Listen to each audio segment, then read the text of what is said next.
Okay, let's dive right in. Welcome to this explainer, where today we're cracking open what honestly feels like a highly classified behavioral dossier.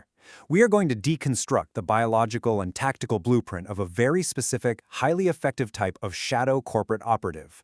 We call them the trickster. Now, if you've ever wondered how certain people just manage to wield this massive influence without any formal title, navigating corporate chaos as if they have some kind of cheat code, well, you're absolutely going to love what we uncover today. To really understand the trickster, we first need to look at the battlefield itself. On one side, we've got the normative system. Think of your standard, rigid, sequential corporate matrix, the kind that completely relies on linear, academic thinking. But what happens when you hit that rigid system with high pressure and total chaos? Well, it stalls out. It freezes. Enter the adaptive anomaly on the other side. This is a dynamic, multi-vector, chaos-driven response. So the big question we're tackling today is, how exactly does this cognitive tinkerer, operating purely on chaos, manage to completely hack and master that rigid corporate matrix? Here's the blueprint we'll be running through today.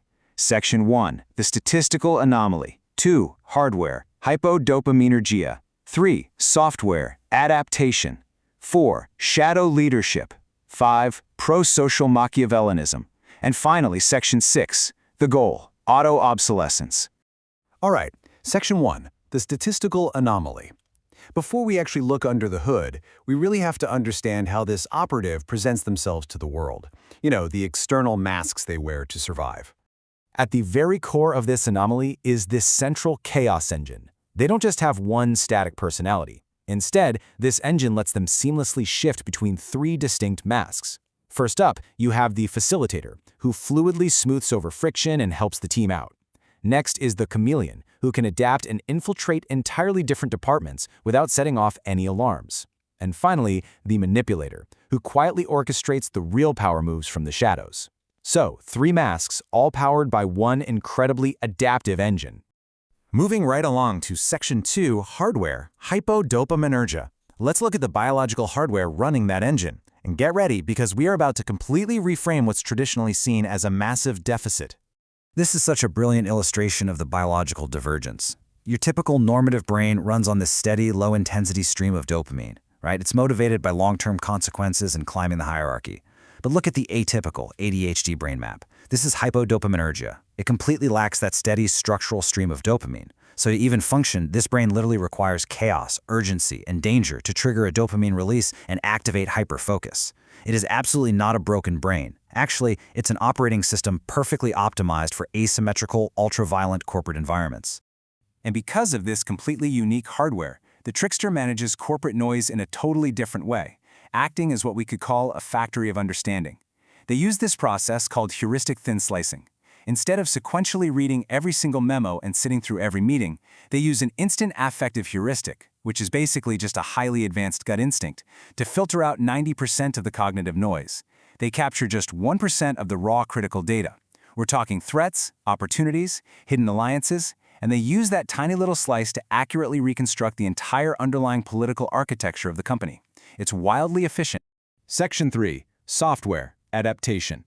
Now that we've got a handle on the biological hardware that actually thrives on chaos, let's look at the psychological operating system this operative installs to survive the machine. This brings us straight to bricolage and sense-making. Based on Carl Wake's sense-making theory, we know the human mind hates chaos. It will literally construct an environment it can act upon.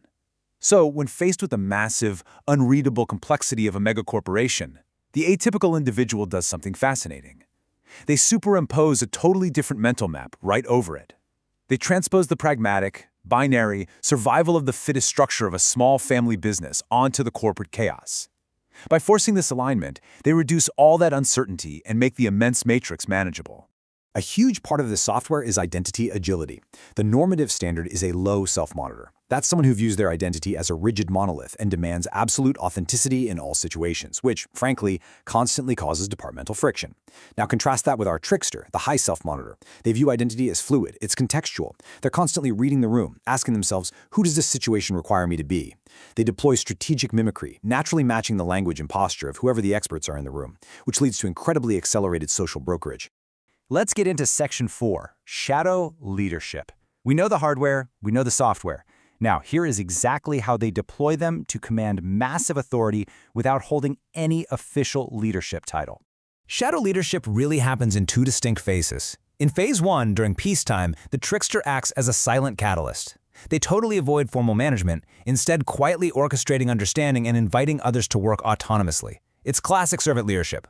But when the system breaks down into a terminal crisis, they shift into Phase 2, the fixer. Under extreme stress, that hyperfocus activates, completely cutting off all emotion. They deploy brutal, amoral pragmatism just to sanitize the chaos and save the system. But here's the thing. Saving the system comes with a massive reward, grounded in a concept called idiosyncrasy credits.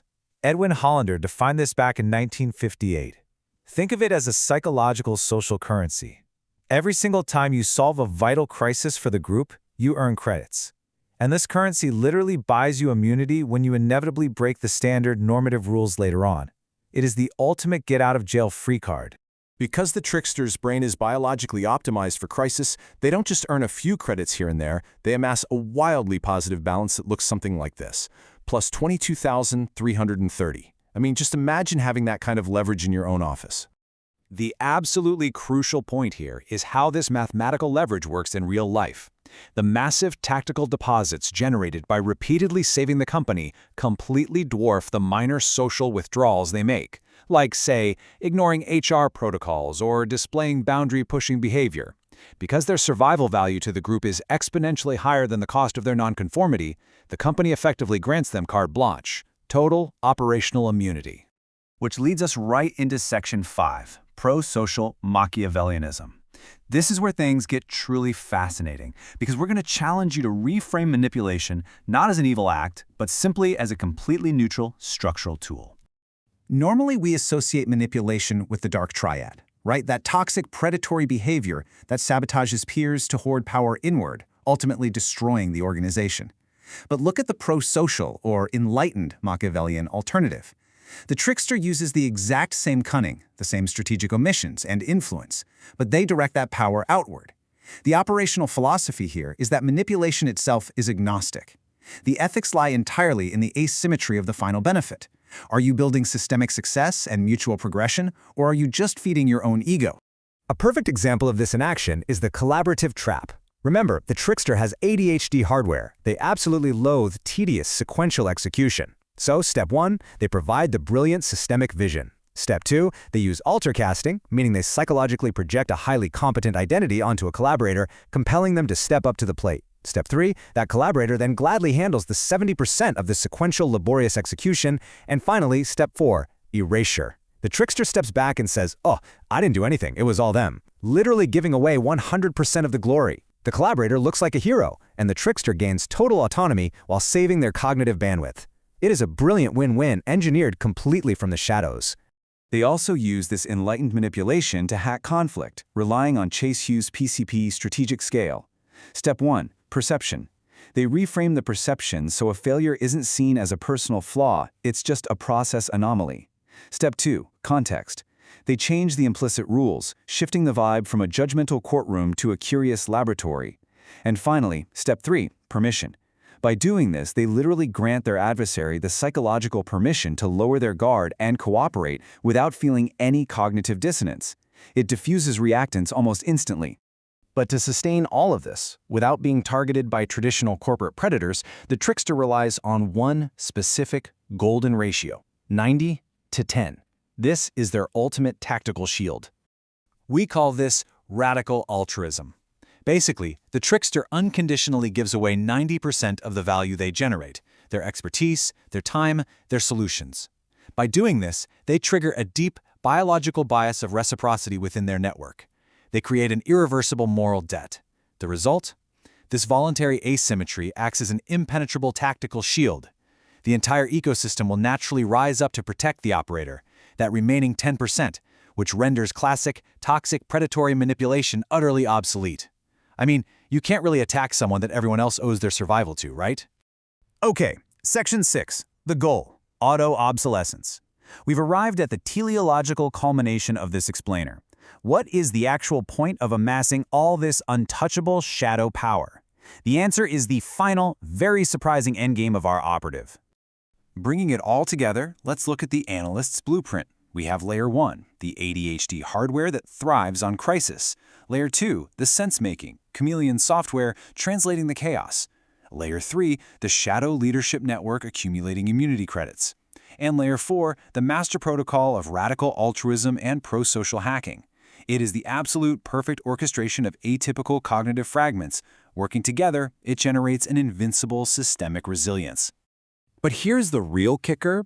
True shadow engineering isn't about hoarding power forever. It's actually about reaching a singular point where you render yourself completely obsolete. It's the ultimate hack, really, using the cold, calculating tactics of Machiavelli, but with the pure, systemic intentionality of Gandhi. The goal is to force the system to secrete its own antidote, ensuring the absolute autonomy of the ecosystem so you can just quietly walk away. So I'll leave you with this question. Knowing the architecture, the hardware, and the cost, are you brave enough to be a trickster? Thanks for watching this explainer, and I'll catch you in the next one.